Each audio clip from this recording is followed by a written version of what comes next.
ಬಿಡಿಸಿ ನೋಡೋಣ. ಹಾ, ಜ್ಞಾನದಾಹ ಹೊಂದಿರುವ ಆಸಕ್ತರಿಗೆ ಇದು ಕೇವಲ ಒಂದು ಮಂತ್ರದ ಬಗ್ಗೆ ಮಾತ್ರ ಅಲ್ಲ. ಹೌದು, ಖಂಡಿತ. ಬದಲಾಗಿ ವಿಶ್ವದ ಅತ್ಯಂತ ಪ್ರಭಾವವಾದ ಶಬ್ದ ತರಂಗದ ಹಿಂದಿನ ವಿಜ್ಞಾನವನ್ನು ಅರ್ಥಮಾಡಿಕೊಳ್ಳುವ ಒಂದು ಅದ್ಭುತ ಅವಕಾಶ. ಸೌ ಅನಿತಾ ಅರವಿಂದ್ ಸರಾಫ್ ಅವರ ಗಾಯತ್ರಿ ಚೈತನ್ಯದಲ್ಲಿನ ಮಾಹಿತಿಯನ್ನು ಆಧರಿಸಿ ನಾವು ಈ ವಿಸ್ತೃತವಾದ ವಿಶ್ಲೇಷಣೆಯನ್ನು ಆರಂಭಿಸುತ್ತಿದ್ದೇವೆ. ನಿಜ. ಗಾಯತ್ರಿ ಮಂತ್ರದ ಅಗಾಧ ಶಕ್ತಿ, ಅದರ ಪೌರಾಣಿಕ ಹಿನ್ನೆಲೆ ಮತ್ತೆ ಅದು ಬೀರುವ ಭೌತಿಕ ಹಾಗೂ ಆಧ್ಯಾತ್ಮಿಕ ಪ್ರಭಾವಗಳ ಬಗ್ಗೆ ಚರ್ಚೆ ಮಾಡೋಣ. ಇಲ್ಲಿ ಅತ್ಯಂತ ಆಕರ್ಷಕವಾದ ಅಂಶ ಏನಂದ್ರೆ, ಹೇಳಿ. ಗಾಯತ್ರಿ ಚೈತನ್ಯವು ತಿಳಿಸುವಂತೆ ಇದು ಕೇವಲ ಒಂದು ಪಠಣ ಅಲ್ಲ, ಬದಲಾಗಿ ಜೀವಾತ್ಮ ಮತ್ತು ಪರಮಾತ್ಮನನ್ನು ಒಗ್ಗೂಡಿಸುವ ಒಂದು ಸೇತುವೆ. ಜೀವಾತ್ಮ ಮತ್ತು ಪರಮಾತ್ಮ ಅಂದ್ರೆ ಮಂತ್ರ ಪಠಣ ಅನ್ನೋದು ಕೇವಲ ಬಾಯಿಂದ ಶಬ್ದಗಳನ್ನು ಹೊರಡಿಸುವ ಪ್ರಕ್ರಿಯೆ ಅಲ್ಲ. ಅದು ನಮ್ಮ ಅಂತರಂಗದ ಶಕ್ತಿಯನ್ನು ಬ್ರಹ್ಮಾಂಡದ ಶಕ್ತಿಯೊಂದಿಗೆ ಬೆಸೆಯುವ ಒಂದು ತಂತ್ರಜ್ಞಾನ ಇದ್ದಂತೆ. ಓಹೋ, ತಂತ್ರಜ್ಞಾನದ ತರನೇ ಕೆಲಸ ಮಾಡುತ್ತೆ. ಹೌದು. ಜೀವಾತ್ಮ ಅಂದರೆ ನಮ್ಮ ಒಳಗಿನ ಪ್ರಜ್ಞೆ, ಮತ್ತೆ ಪರಮಾತ್ಮ ಅಂದ್ರೆ ಆ ವಿಶ್ವಪ್ರಜ್ಞೆ. ಇವೆರಡರ ನಡುವಿನ ಐಕ್ಯತೆಯನ್ನು ಓಂಕಾರ ಹಾಗೂ ವ್ಯಾಹೃತಿಗಳ ಮೂಲಕ ಈ ಮಂತ್ರವು ಬಹಳ ಸ್ಪಷ್ಟವಾಗಿ ತಿಳಿಸುತ್ತದೆ. ಒಂದು ನಿಮಿಷ, ಈ ವ್ಯಾಹೃತಿ ಎಂದರೆ ನಿಖರವಾಗಿ ಏನು? ಇಂತಹ ಪದಗಳನ್ನು ಕೇಳಿದಾಗ ಸ್ವಲ್ಪ ಗೊಂದಲ ಆಗ್ಬೋದು ಅಲ್ವಾ? ಹೌದು, ಸಾಮಾನ್ಯ ಜನರಿಗೆ ಸ್ವಲ್ಪ ಕಷ್ಟ ಆಗಬಹುದು. ಸರಳವಾದ ಭಾಷೆಯಲ್ಲಿ ಇದರ ಅರ್ಥ ಏನು ಅಂತ ವಿವರಿಸಬಹುದಾ? ಖಂಡಿತ. ಇದನ್ನು ಸರಳವಾಗಿ ಅರ್ಥ ಮಾಡಿಕೊಳ್ಳೋಣ. ಗಾಯತ್ರಿ ಮಂತ್ರದ ಆರಂಭದಲ್ಲಿ ಬರುವ ಭೂರ್ ಭುವಃ ಸ್ವಃ ಎಂಬ ಪದಗಳೇ ವ್ಯಾಹೃತಿಗಳು. ಇವು ಕೇವಲ ಪದಗಳಲ್ಲ, ಬದಲಾಗಿ ಅಸ್ತಿತ್ವದ 3 ಬೇರೆ ಬೇರೆ ಹಂತಗಳನ್ನು ಅಥವಾ ಆಯಾಮಗಳನ್ನು ಸೂಚಿಸುತ್ತವೆ. ಅಂದ್ರೆ ಭೌತಿಕ ಮತ್ತು ಮಾನಸಿಕ ಹಂತಗಳ? ಹೌದು. ಭೂಹ ಎಂದರೆ ಭೌತಿಕ ಜಗತ್ತು, ಅಂದ್ರೆ ನಾವು ವಾಸಿಸುತ್ತಿರುವ ಈ ಭೂಮಿ ಮತ್ತು ನಮ್ಮ ಶರೀರ. ಭುವಃ ಎಂದರೆ ಪ್ರಾಣಶಕ್ತಿ ಅಥವಾ ಮನಸ್ಸಿನ ಆಯಾಮ, ಅಂದ್ರೆ ನಮ್ಮ ಆಲೋಚನೆಗಳು ಮತ್ತು ಭಾವನೆಗಳು. ಸರಿಯಾಗಿ ಹೇಳಿದ್ರಿ. ಮತ್ತು ಸ್ವಹ ಎಂದರೆ ಶುದ್ಧ ಪ್ರಜ್ಞೆ ಅಥವಾ ಆಧ್ಯಾತ್ಮಿಕ ಆಯಾಮ. ಈ 3 ಹಂತಗಳನ್ನು ದಾಟಿ ಪರಮಸತ್ಯದ ಕಡೆಗೆ ನಮ್ಮ ಮನಸ್ಸನ್ನು ಕೊಂಡೊಯ್ಯುವ ಪ್ರಕ್ರಿಯೆಯೇ ವ್ಯಾಹೃತಿ. ಅಂದ್ರೆ ಇದು ನಮ್ಮ ಮನಸ್ಸನ್ನು ಬೇರೆ ಬೇರೆ ಆವರ್ತನಗಳಿಗೆ ಅಥವಾ ಫ್ರೀಕ್ವೆನ್ಸಿಗಳಿಗೆ ಟ್ಯೂನ್ ಮಾಡುವ ಪ್ರಕ್ರಿಯೆ ಇದ್ದಾಗೆ. ನಿಖರವಾಗಿ. ಆಧುನಿಕ ತಂತ್ರಜ್ಞಾನಕ್ಕೆ ಹೋಲಿಸುವುದಾದರೆ, ನಮ್ಮ ಮೊಬೈಲ್ ಫೋನನ್ನು ಕ್ಲೌಡ್ ಸ್ಟೋರೇಜ್ಗೆ ಸಂಪರ್ಕಿಸುವಾಗ ಹೇಗೆ ಬೇರೆ ಬೇರೆ ನೆಟ್ವರ್ಕ್ ಲೇಯರ್ಗಳನ್ನು ದಾಟುತ್ತೇವೆಯೋ, ಹೌದು ಹಾಗೆಯೇ ಈ ವ್ಯಾಹೃತಿಗಳು ನಮ್ಮ ಸೀಮಿತ ಪ್ರಜ್ಞೆಯನ್ನು ಆ ಅನಂತವಾದ ವಿಶ್ವಪ್ರಜ್ಞೆಗೆ ಸಂಪರ್ಕಿಸುವ ಪಾಸ್ವರ್ಡ್ ಇದ್ದಂತೆ ಕೆಲಸ ಮಾಡುತ್ತವೆ. ಇದು ನಿಜಕ್ಕೂ ಅದ್ಭುತವಾದ ಹೋಲಿಕೆ. ಗಾಯತ್ರಿ ಚೈತನ್ಯದಲ್ಲಿ ಉಲ್ಲೇಖಿಸಿರುವ ಇನ್ನೊಂದು ಅಂಶ ಬಹಳ ಕುತೂಹಲಕಾರಿಯಾಗಿದೆ. ಯಾವುದದು? ವಾಲ್ಮೀಕಿ ರಾಮಾಯಣ, ಶ್ರೀಮದ್ ಭಾಗವತ ಮತ್ತು ವೇದಗಳಂತಹ ಬೃಹದ್ ಜ್ಞಾನ ಭಂಡಾರಗಳ ರಚನೆಗೆ ಇದೇ ಮಂತ್ರ ಕಾರಣವಾಗಿದೆ ಅಂತ ಹೇಳಲಾಗಿದೆ. ಆದ್ರೆ ಇದು ಹೇಗೆ ಸಾಧ್ಯ? ವೇದಗಳು ಸಾವಿರಾರು ಪುಟಗಳಷ್ಟು ವಿಸ್ತಾರವಾಗಿವೆ. ಅಂತಹ ಬೃಹತ್ ಗ್ರಂಥಗಳಿಗೆ ಕೇವಲ 24 ಅಕ್ಷರಗಳ ಒಂದು ಮಂತ್ರ ಹೇಗೆ ಆಧಾರ ಆಗುತ್ತೆ? ಇದೊಂದು ಬಹಳ ಸೂಕ್ಷ್ಮವಾದ ವಿಚಾರ. ಒಂದು ಬೃಹತ್ ಆಲದ ಮರವನ್ನು ಕಲ್ಪಿಸಿಕೊಳ್ಳಿ. ಆ ಮರದ ಕೊಂಬೆಗಳು, ಎಲೆಗಳು, ಬೇರುಗಳು ಎಷ್ಟೊಂದು ವಿಸ್ತಾರವಾಗಿ ಹರಡಿಕೊಂಡಿರ್ತಾವಲ್ವಾ? ಹೌದು, ತುಂಬಾ ದೊಡ್ಡದಾಗಿರುತ್ತೆ. ಆದರೆ ಆ ಇಡೀ ಮರದ ಅಸ್ತಿತ್ವದ ರಹಸ್ಯ ಒಂದು ಸಣ್ಣ ಬೀಜದಲ್ಲಿ ಅಡಗಿರುತ್ತೆ. ಆ ಬೀಜವೇ ಮರದ ಮೂಲ. ಓಹೋ. ಅದೇ ರೀತಿ ಗಾಯತ್ರಿ ಮಂತ್ರವು ಸಮಸ್ತ ವೇದಗಳ ಬೀಜಮಂತ್ರ. ಆ 24 ಅಕ್ಷರಗಳಲ್ಲಿ ಇಡೀ ಬ್ರಹ್ಮಾಂಡದ ಸೃಷ್ಟಿ, ಸ್ಥಿತಿ ಮತ್ತು ಲಯದ ಜ್ಞಾನ ಅಡಗಿದೆ. ಅಂದ್ರೆ ಆ ಬೀಜರೂಪದ ಶಬ್ದ ತರಂಗಗಳೇ ವಿಸ್ತಾರಗೊಂಡಿದ್ದು? ಖಂಡಿತ. ಪ್ರಾಚೀನ ಋಷಿಮುನಿಗಳು ತಮ್ಮ ತಪಸ್ಸಿನ ಮೂಲಕ ಆ ಶಬ್ದ ತರಂಗಗಳನ್ನು ವಿಸ್ತರಿಸಿದಾಗ ಅದು ವೇದಗಳಾಗಿ, ಉಪನಿಷತ್ತುಗಳಾಗಿ ಹೊರಹೊಮ್ಮಿತು. ರಾಮಾಯಣದ ರಚನೆಗೂ ಇದೇ ಆಧಾರನಾ? ಹೌದು. ವಾಲ್ಮೀಕಿ ರಾಮಾಯಣದ ಪ್ರತಿ 1000 ಶ್ಲೋಕಗಳ ಮೊದಲ ಅಕ್ಷರವು ಗಾಯತ್ರಿ ಮಂತ್ರದ ಒಂದೊಂದು ಅಕ್ಷರದಿಂದಲೇ ಪ್ರಾರಂಭವಾಗುತ್ತದೆ. ವಾವ್. ಇದು ಇದರ ಅಗಾಧತೆಗೆ ಒಂದು ಜ್ವಲಂತ ಉದಾಹರಣೆ. ಅಂದ್ರೆ ಇಡೀ ಜ್ಞಾನ ಪರಂಪರೆಯ ಮೂಲ ಸಂಕೇತ ಈ ಮಂತ್ರದಲ್ಲಿದೆ ಅಂತಾಯ್ತು. ಹಾಗಾದ್ರೆ ಈ ಮಂತ್ರದ ಸಾರ್ವತ್ರಿಕತೆಯ ಬಗ್ಗೆಯೂ ಸ್ವಲ್ಪ ಚರ್ಚೆ ಮಾಡೋಣ. ಖಂಡಿತ ಮಾಡೋಣ. ಗಾಯತ್ರಿ ಚೈತನ್ಯದ ಪ್ರಕಾರ ಈ ಮಂತ್ರದಲ್ಲಿ ಆರಾಧಿಸುವ ದೈವಿಕ ಶಕ್ತಿ ಯಾರು? ಇದು ನಿರ್ದಿಷ್ಟವಾಗಿ ಯಾವುದಾದರೂ ಒಂದು ದೇವರಿಗೆ ಸೀಮಿತವಾಗಿದೆಯಾ? ಇಲ್ಲವೇ ಇಲ್ಲ. ಮಂತ್ರದ ಸರ್ವವ್ಯಾಪಿ ಗುಣವನ್ನು ನಾವು ವಿಶ್ಲೇಷಿಸಿದಾಗ ಅದರ ನಿಜವಾದ ಸ್ವರೂಪ ಅರ್ಥವಾಗುತ್ತೆ. ಗಾಯತ್ರಿ ಮಂತ್ರದಲ್ಲಿರುವ ದೇವತೆಯು ಸ್ತ್ರೀಯೂ ಅಲ್ಲ, ಪುರುಷನೂ ಅಲ್ಲ. ಓಹೋ. ಅದು ಸಂಪೂರ್ಣವಾಗಿ ತೇಜರೂಪವಾದ ಪರಬ್ರಹ್ಮ. ಇದು ಕೇವಲ ಒಂದು ನಿರ್ದಿಷ್ಟ ಆಕಾರಕ್ಕೆ ಅಥವಾ ಲಿಂಗಕ್ಕೆ ಸೀಮಿತವಾದದ್ದಲ್ಲ. ಅಂದ್ರೆ ಇದು ಎಲ್ಲರಿಗೂ ಅನ್ವಯಿಸುವಂತಹುದು. ಹೌದು, ಸೂರ್ಯನ ಬೆಳಕಿಗೆ ಹೇಗೆ ಗಂಡು ಹೆಣ್ಣು ಎಂಬ ಭೇದ ಇಲ್ವೋ ಹಾಗೆಯೇ ಈ ತೇಜರೂಪವಾದ ದೈವಿಕ ಶಕ್ತಿಗೂ ಯಾವುದೇ ಭೇದ ಇಲ್ಲ. ಇದೇ ಕಾರಣಕ್ಕಾಗಿ ವಿಶ್ವದ ಸರ್ವಧರ್ಮಗಳ ಪ್ರಾರ್ಥನೆಗೆ ಇದನ್ನು ಸುಲಭವಾಗಿ ಹೋಲಿಸಬಹುದು. ಗಾಯತ್ರಿ ಚೈತನ್ಯದ ಆಧಾರದ ಮೇಲೆ ಹೇಳುವುದಾದರೆ ಈ ಮಂತ್ರವು ಇಡೀ ಮನುಕುಲದ ಪ್ರಾರ್ಥನಾ ಸಾರವನ್ನು ತನ್ನಲ್ಲಿ ಅಡಗಿಸಿಕೊಂಡಿದೆ. ಹಾಗಾದ್ರೆ ದೈನಂದಿನ ಜೀವನದಲ್ಲಿ ಒಬ್ಬ ಸಾಮಾನ್ಯ ಮನುಷ್ಯನಿಗೆ ಇದರ ಪ್ರಸ್ತುತತೆ ಹೇಗೆ ಅನ್ವಯವಾಗುತ್ತೆ? ನಾವೆಲ್ಲರೂ ಕಾಡಿಗೆ ಹೋಗಿ ತಪಸ್ ಮಾಡುವರಲ್ಲ. ನಿಜ. ನಮ್ಮ ದಿನನಿತ್ಯದ ಬದುಕಿನಲ್ಲಿ ಇದು ಹೇಗೆ ಕೆಲಸ ಮಾಡುತ್ತೆ? ದೈನಂದಿನ ಜೀವನದಲ್ಲಿ ಪ್ರತಿಯೊಂದು ಶುಭಕಾರ್ಯ ಮತ್ತು ಸಂಕಲ್ಪಗಳು ಈ ಮಂತ್ರದಿಂದಲೇ ಪ್ರಾರಂಭವಾಗುತ್ತವೆ. ಹೌದು, ಶುಭ ಕಾರ್ಯಗಳಲ್ಲಿ ಇದನ್ನು ಬಳಸ್ತಾರೆ. ಯಾವುದೇ ಒಂದು ಹೊಸ ಕಾರ್ಯವನ್ನು ಆರಂಭಿಸುವಾಗ ನಮ್ಮ ಆಲೋಚನೆಗಳು ಸ್ಪಷ್ಟವಾಗಿರಬೇಕು ಅಲ್ವಾ? ಗಾಯತ್ರಿ ಮಂತ್ರದ ಸಾರವೇ ಅದು. ಅಂದ್ರೆ ಬುದ್ಧಿಗೆ ಸಂಬಂಧಪಟ್ಟದ್ದ? ಹೌದು, ನಮ್ಮ ಬುದ್ಧಿಯನ್ನು ಸರಿಯಾದ ದಾರಿಯಲ್ಲಿ ಪ್ರೇರೇಪಿಸು ಎಂಬುದು ಇದರ ಅರ್ಥ. ನಮ್ಮ ಬುದ್ಧಿ ಎತ್ತ ಸಾಗುತ್ತದೆಯೋ ನಮ್ಮ ಜೀವನವು ಅತ್ತಲೇ ಸಾಗುತ್ತೆ. ಖಂಡಿತ. ಹೀಗಾಗಿ ನಮ್ಮ ಕಾರ್ಯಗಳಿಗೆ ಒಂದು ಸ್ಪಷ್ಟವಾದ ಮತ್ತು ಸಕಾರಾತ್ಮಕವಾದ ಶಕ್ತಿಯನ್ನು ತುಂಬುವ ಕೆಲಸವನ್ನು ಈ ಮಂತ್ರ ಮಾಡುತ್ತೆ. ಸರಿ, ಇದು ಇಷ್ಟೊಂದು ಶಕ್ತಿಶಾಲಿಯಾಗಿದ್ರೆ ಹಿಂದಿನ ಕಾಲದವರು ಇದನ್ನು ಹೇಗೆ ಬಳಸ್ತಿದ್ರು ಅನ್ನೋದಕ್ಕೆ ಗಾಯತ್ರಿ ಚೈತನ್ಯದಲ್ಲಿ ಕೆಲವು ಪೌರಾಣಿಕ ಉದಾಹರಣೆಗಳಿವೆ. ಹೌದು, ಹಲವಾರು ದೃಷ್ಟಾಂತಗಳಿವೆ. ಉದಾಹರಣೆಗೆ ಸಾಕ್ಷಾತ್ ಬ್ರಹ್ಮದೇವನು 100 ಕಲ್ಪಗಳವರೆಗೆ ಈ ಮಂತ್ರವನ್ನು ಪಠಿಸಿ ಸೃಷ್ಟಿ ಕಾರ್ಯದ ಶಕ್ತಿಯನ್ನು ಪಡೆದನು ಅಂತ ಇದೆ. ನಿಜ. 100 ಕಲ್ಪಗಳು. ನಾವಿಲ್ಲಿ 10 ನಿಮಿಷ ಧ್ಯಾನ ಮಾಡೋಕೆ ಪರದಾಡ್ತೇವೆ.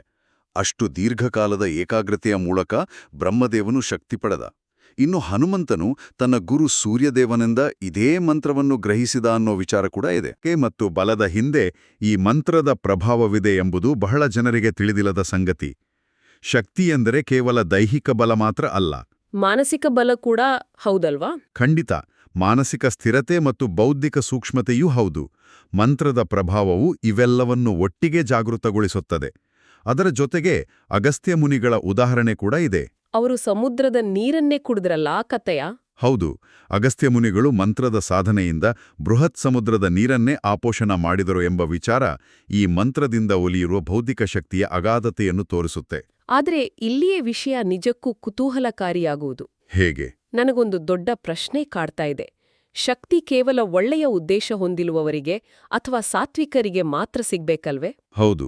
ಆದ್ರೆ ಗಾಯತ್ರಿ ಚೈತನ್ಯದಲ್ಲಿ ರಾವಣ ಈ ಮಂತ್ರದ ಬಲದಿಂದಲೇ ಸರ್ವಲೋಕಗಳನ್ನು ಗೆದ್ದು ಸಾಕ್ಷಾತ್ ಶಿವನಿಂದ ಆತ್ಮಲಿಂಗವನ್ನು ಪಡೆಯಲು ಶಕ್ತನಾದ ಎಂಬ ಪ್ರಬಲ ಉದಾಹರಣೆ ಇದೆ. ಇದು ಬಹಳ ಸೂಕ್ಷ್ಮವಾದ ವಿಚಾರ. ರಾವಣ ಅಹಂಕಾರದ ಪ್ರತಿರೂಪ. ಅಂತಹ ಅಸುರನಿಗೆ ಇಂಥ ಪವಿತ್ರ ಮಂತ್ರ ಹೇಗೆ ಒಲಿಯಿತು? ಇದರ ಹಿಂದಿನ ತರ್ಕವೇನು? ಇದೊಂದು ಅತ್ಯಂತ ಪ್ರಮುಖವಾದ ಪ್ರಶ್ನೆ. ಇದನ್ನು ನಾವು ವಿಸ್ತಾರವಾದ ದೃಷ್ಟಿಕೋನದಿಂದ ನೋಡಿದ್ರೆ ಪ್ರಕೃತಿಯ ನಿಗೂಢವಾದ ಸತ್ಯಗಳು ತೆರೆದುಕೊಳ್ಳುತ್ತವೆ. ಶಕ್ತಿ ಎಂಬುದು ಮೂಲತಃ ನಿಷ್ಪಕ್ಷಪಾತವಾದದ್ದು. ನಿಷ್ಪಕ್ಷಪಾತ ಅಂಡೆ? ಒಂದು ವಿದ್ಯುತ್ ಶಕ್ತಿಯನ್ನು ಕಲ್ಪಿಸಿಕೊಳ್ಳಿ. ಆ ವಿದ್ಯುತ್ ಶಕ್ತಿಯಿಂದ ನಾವು ಮನೆಯನ್ನು ಬಳಗಬಹುದು ಅಥವಾ ಯಾರಿಗಾದರೂ ಶಾಕ್ ಹೊಡಿಸಬಹುದು. ಹೌದು, ಕರೆಂಟ್ಗೆ ತಾರತಮ್ಯ ಇಲ್ಲ. ನಿಖರವಾಗಿ ವಿದ್ಯುತ್ಗೆ ಒಳ್ಳೆಯದು ಅಥವಾ ಕೆಟ್ಟದ್ದು ಎಂಬ ಭೇದ ಇಲ್ಲ. ಅದನ್ನು ಯಾರು ಹೇಗೆ ಬಳಸ್ಕೊಳ್ತಾರೆ ಎಂಬುದರ ಮೇಲೆ ಪರಿಣಾಮ ನಿರ್ಧಾರವಾಗುತ್ತೆ. ಅದೇ ರೀತಿ ಶಬ್ದ ತರಂಗಗಳಿಗೂ ಯಾವ ತಾರತಮ್ಯವಿಲ್ಲ. ಅಂದ್ರೆ ರಾವಣನ ತಪಸ್ಸಿಗೆ ಬೆಲೆ ಸಿಕ್ತು ಅಂತಾನ? ಹೌದು, ರಾವಣ ಎಷ್ಟೇ ಅಹಂಕಾರಿಯಾಗಿದ್ರೂ ಆತನಲ್ಲಿದ್ದ ಅಪಾರವಾದ ಏಕಾಗ್ರತೆ ಮತ್ತು ತಪಸ್ಸಿನ ಬಲಕ್ಕೆ ಈ ಗಾಯತ್ರಿ ಮಂತ್ರವೇ ಕಾರಣ ಆಗಿತ್ತು.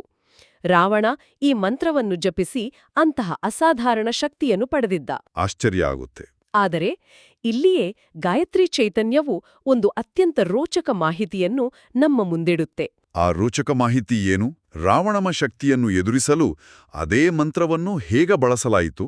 ಅದನಂತರದ ಘಟನಾವಳಿಗಳನ್ನು ಗಮನಿಸಿದರೆ ಸೀತಾಮಾತೆಯು ಇದೇ ಮಂತ್ರವನ್ನು ನಿರಂತರವಾಗಿ ಜಪಿಸುತ್ತಾಳೆ. ಓಹೋ, ಸೀತಾಮಾತೆ ಕೂಡ? ಹೌದು, ಜಪಿಸಿ ಅದರ ಸಂಪೂರ್ಣ ಫಲವನ್ನು ಶ್ರೀರಾಮನಿಗೆ ಧಾರೆ ಎರೆದಳು.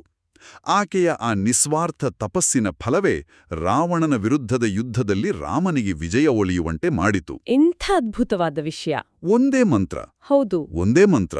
ಆದರೆ ರಾವಣ ಅದನ್ನು ತನ್ನ ಸ್ವಾರ್ಥಕ್ಕಾಗಿ ಬಳಸಿದರೆ ಸೀತಾಮಾತೆಯು ಜಗತ್ತಿನ ಕಲ್ಯಾಣಕ್ಕಾಗಿ ಆ ಶಕ್ತಿಯನ್ನು ಬಳಸಿದಳು. ಶಕ್ತಿಯ ಮೂಲ ಒಂದೇ ಆಗಿದ್ದರೂ ಉದ್ದೇಶ ಹೇಗಿದೆಯೋ ಅದಕ್ಕೆ ತಕ್ಕಂತೆ ಜಯ ನಿರ್ಧಾರ ಆಗುತ್ತೆ. ಅಂದ್ರೆ ಶಕ್ತಿಗಿಂತ ಉದ್ದೇಶ ಮುಖ್ಯ ಅನ್ನೋದು ಸ್ಪಷ್ಟ ಆಯಿತು.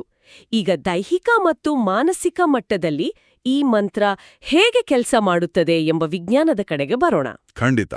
ಗಾಯತ್ರಿ ಚೈತನ್ಯದಲ್ಲಿ ಈ ಮಂತ್ರದಲ್ಲಿ ಪ್ರಧಾನವಾಗಿ 3 ದೈವಿ ಶಕ್ತಿಗಳ ಅಧಿಷ್ಠಾನವಿದೆ ಎಂದು ಹೇಳಲಾಗಿದೆ. ಹೌದು, ಗಾಯತ್ರಿ, ಸಾವಿತ್ರಿ ಮತ್ತು ಸರಸ್ವತಿ. ಈ 3 ಶಕ್ತಿಗಳು ನಮ್ಮ ಶರೀರದೊಳಗೆ ಹೇಗೆ ಕೆಲಸ ಮಾಡ್ತವೆ? ಮಂತ್ರದ ಹಿಂದಿನ ಈ ಶರೀರ ವಿಜ್ಞಾನವನ್ನು ಅರ್ಥ ಮಾಡಿಕೊಳ್ಳುವುದು ಬಹಳ ಅವಶ್ಯಕ. ಮೊದಲನೆಯದು ಗಾಯತ್ರಿ. ಇದು ನಮ್ಮ ಕರ್ಮೇಂದ್ರಿಯಗಳು, ಜ್ಞಾನೇಂದ್ರಿಯಗಳು ಮತ್ತು ಮನಸ್ಸಿನ ಕಾರಣಶಕ್ತಿಯಾಗಿದೆ. ನಮ್ಮ ಕಣ್ಣು, ಕಿವಿ, ಮೂಗು ಇತ್ಯಾದಿ ಇಂದ್ರಿಯಗಳು ಹಾಗೂ ಮನಸ್ಸಿನ ಪ್ರತಿಯೊಂದು ಆಲೋಚನೆಗೂ ಇದೇ ಮೂಲ. ಎರಡನೆಯದು ಸಾವಿತ್ರಿ ಅಲ್ವಾ? ಹೌದು, ಸಾವಿತ್ರಿ. ಇದು ನಮ್ಮ ಮುಖ್ಯ ಪ್ರಾಣ ಮತ್ತು ಉಪಪ್ರಾಣಗಳನ್ನು ನಿಯಂತ್ರಿಸುವ ಸೂಕ್ಷ್ಮಶಕ್ತಿ. ನಮ್ಮ ಉಸಿರಾಟದ ಪ್ರಕ್ರಿಯೆ, ಜೀವಕೋಶಗಳಿಗೆ ಆಮ್ಲಜನಕ ಪೂರೈಕೆಯಾಗೋದು ಇವೆಲ್ಲವನ್ನೂ ಇದು ಸರಿದೂಗಿಸುತ್ತದೆ. ಮತ್ತು ಸರಸ್ವತಿ. ಸರಸ್ವತಿ ಅಂದ್ರೆ ವಾಕ್ಶುದ್ಧಿ ಮತ್ತು ನಮ್ಮ ಸ್ಥೂಲ ಶಕ್ತಿಯನ್ನು ಪ್ರತಿನಿಧಿಸುತ್ತೆ. ಅಂದ್ರೆ ನಮ್ಮ ಭೌತಿಕ ದೇಹವನ್ನು. ನಮ್ಮ ಮಾತುಗಳು ಎಷ್ಟು ಸ್ಪಷ್ಟವಾಗಿರುತ್ತವೆ ಮತ್ತು ಆ ಮಾತುಗಳು ಬೇರೆಯವರ ಮೇಲೆ ಬೀರುವ ಪ್ರಭಾವವೇನು ಎಂಬುದನ್ನು ಇದು ನಿರ್ವಹಿಸುತ್ತದೆ. ಅಂದ್ರೆ ಮಂತ್ರಪಠಣ ಮಾಡುವಾಗ ನಮ್ಮ ನರನಾಡಿಗಳಲ್ಲಿ ಉಂಟಾಗುವ ಕಂಪನಗಳು ಈ 3 ಶಕ್ತಿಗಳನ್ನು ಒಟ್ಟಿಗೆ ಸಮತೋಲನಕ್ಕೆ ತರ್ತವೆ. ಈ 3 ಶಕ್ತಿಗಳ ಸಮನ್ವಯದಿಂದ ನಮ್ಮ ಒಳಗಿನ ಶತ್ರುಗಳು ಹೇಗೆ ನಾಶ ಆಗ್ತವೆ? ಮನುಷ್ಯನಿಗೆ ಹೊರಗಿನವರಿಗಿಂತ ಒಳಗಿನ ಕಾಮ ಕ್ರೋಧಗಳೇ ದೊಡ್ಡ ಶತ್ರುಗಳಲ್ವಾ? ನಿಜ. ಗಾಯತ್ರಿ ಚೈತನ್ಯದಲ್ಲಿ ರಜೋಗುಣದ ನಾಶದ ಬಗ್ಗೆ ಪ್ರಸ್ತಾಪ ಇದೆ. ಇಂದಿನ ಆಧುನಿಕ ಯುಗದಲ್ಲಿ ರಜೋಗುಣ ಅಂದ್ರೆ ಹೇಗೆ ಅರ್ಥ ಮಾಡ್ಕೊಳ್ಳೋದು? ಹೇಗನ್ಸುತ್ತೆ ನಿಮ್ಗೆ? ಅಂದ್ರೆ ಈ ಟ್ರಾಫಿಕ್ನಲ್ಲಿ ಬರುವ ಸಿಟ್ಟು, ಸೋಷಲ್ ಮೀಡಿಯಾದಲ್ಲಿ ಬೇರೆಯವರ ಜೀವನ ನೋಡಿ ಹೊಟ್ಟೆ ಕಿಚ್ಚು ಪಡುವುದು, ಅಥವಾ ಯಾವಾಗ್ಲೂ ಏನನ್ನಾದ್ರೂ ಸಾಧಿಸಬೇಕು ಎಂಬ ವಿಪರೀತ ಒತ್ತಡ, ಇವೆಲ್ಲ ರಜೋಗುಣದ ಲಕ್ಷಣಗಳೇ? ನಿಖರವಾಗಿ ಹೇಳಿದ್ದೀರಿ. ನೀವು ಹೇಳಿದ ಈ ಎಲ್ಲ ಆಧುನಿಕ ಉದಾಹರಣೆಗಳು ರಜೋಗುಣದ ನೇರ ಪ್ರಭಾವಗಳೇ. ವಿಪರೀತವಾದ ಆಸೆ, ಚಡಪಡಿಕೆ, ಕೋಪ ಮತ್ತು ನಿರಂತರವಾದ ಅತೃಪ್ತಿಯೇ ರಜೋಗುಣ. ಹಾಗಾದ್ರೆ ಮಂತ್ರ ಇದನ್ನ ಹೇಗೆ ನಿವಾರಣೆ ಮಾಡುತ್ತೆ? ಮಂತ್ರದ ನಿರಂತರ ಪ್ರಭಾವದಿಂದ ಸಾಧಕನ ಒಳಗೆ ಒಂದು ರೀತಿಯ ಬ್ರಹ್ಮಾಗ್ನಿ ಜಾಗೃತಗೊಳ್ಳುತ್ತದೆ.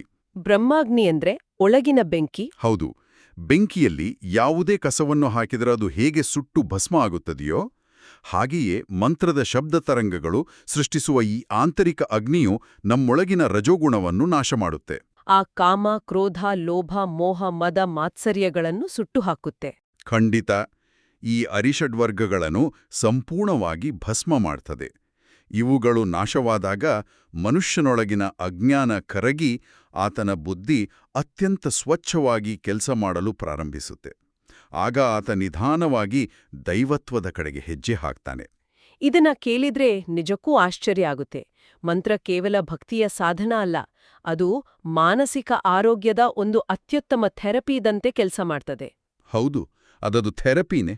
ಆಂತರಿಕ ಶುದ್ಧೀಕರಣದ ಜೊತೆಗೆ ಭೌತಿಕ ಪ್ರಪಂಚದ ಮೇಲೆ ಈ ಮಂತ್ರ ಬೀರುವ ಪ್ರಭಾವವನ್ನು ಗಾಯತ್ರಿ ಚೈತನ್ಯದಲ್ಲಿ ವಿವರಿಸಿರುವುದು ಕೂಡ ಅಷ್ಟೇ ಕುತೂಹಲಕಾರಿಯಾಗಿದೆ. ಹೌದು, ಭೌತಿಕ ಬದಲಾವಣೆಗಳು. ಮಂತ್ರವನ್ನು ಜಪಿಸುತ್ತಾ ಸ್ಪರ್ಶಿಸಿದ ನೀರು ಗಂಗಾಜಲ ಆಗೋದು ಮತ್ತು ಮಂತ್ರಜಪ ನಡೆಯುವ ಕಡೆ ವಾಸ್ತುದೋಷ ನಿವಾರಣೆಯಾಗುವ ಅಂಶಗಳು ಅದರಲ್ಲಿವೆ. ನಿಜ. ಆಧುನಿಕ ವಿಜ್ಞಾನದಲ್ಲಿ ಸೈಮ್ಯಾಟಿಕ್ಸ್ ಎಂಬ ಅಧ್ಯಯನ ಇದೆ. ಶಬ್ದ ತರಂಗಗಳು ಭೌತಿಕ ವಸ್ತುಗಳ, ವಿಶೇಷವಾಗಿ ನೀರಿನ ಅಣುಗಳ ವಿನ್ಯಾಸವನ್ನು ಹೇಗೆ ಬದಲಾಯಿಸುತ್ತವೆ ಅನ್ನೋದನ್ನ ಅದು ತೋರಿಸುತ್ತೆ. ಹೌದು, ವಾಟರ್ ಮಾಲಿಕ್ಯೂಲ್ಸ್ ಮೇಲೆ ಶಬ್ದದ ಪ್ರಭಾವ.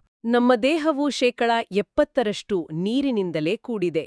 ಹಾಗಿದ್ದಾಗ ಈ ಪ್ರಬಲ ಮಂತ್ರವನ್ನು ಜಪಿಸುತ್ತಾ ಸ್ಪರ್ಶಿಸಿದ ನೀರು ಪವಿತ್ರವಾದ ಗಂಗಾಜಲದಷ್ಟು ಶ್ರೇಷ್ಠ ಆಗುತ್ತೆ ಅನ್ನೋದು ಕೇವಲ ನಂಬಿಕೆಯಲ್ಲ.